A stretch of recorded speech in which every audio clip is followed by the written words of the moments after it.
રાજકોટની ઉપલેટા નગરપાલિકા દ્વારા તારીખ 3/6/2024ના રોજ ભવાનીનગરમાં વોકળાના કાંઠે આવેલું ગેરકાયદેસર દબાણ દૂર કરવામાં આવ્યું છે.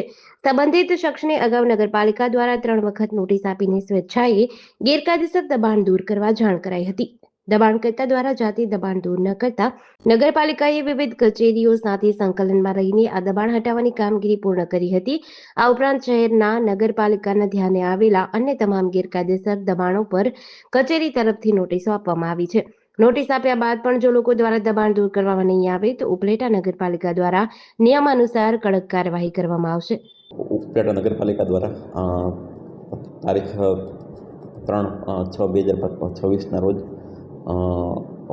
ભવાનીનગરમાં વોકળાના કાંઠે આવેલું ગેરકાયદેસર દબાણ છે એ દૂર કરવામાં આવેલ હતું. આ શખ્સને અગાઉ ઉપલેટા નગરપાલિકા દ્વારા 3 વાર નોટિસ આપી અને જાણ કરવામાં આવેલ હતી કે આપનું જે ગેરકાયદેસર દબાણ છે એ સ્વેચ્છાએ દૂર કરવું. અરજદાર આ ઉપરાંત જે તે શખ્સ દ્વારા દબાણ દૂર કરવામાં ન આવતા ઉપલેટા નગરપાલિકા દ્વારા એ અલગ અલગ કચેરીના સંકલનમાં રહી અને દબાણ દૂર કરવાની કાર્યવાહી કરવામાં આવેલ છે. આ સિવાય ઉપરાંત ઉપલેટા શહેરમાં જે કંઈ પણ ગેરકાયદેસર દબાણ છે જે અત્રેની કચેરીમાં ધ્યાન આવેલ છે એમને અત્રેથી નોટિસ આપવામાં આવેલ છે. આ ઉપરાંત જો નોટિસ આપ્યા પછી પણ જો એમના દ્વારા દબાણ દૂર કરવામાં નહીં આવે તો ઉપલેટા નગરપાલિકા દ્વારા નિયમ અનુસારની કાર્યવાહી કરી અને જે તે વ્યક્તિનું દબાણ દૂર કરવામાં આવશે.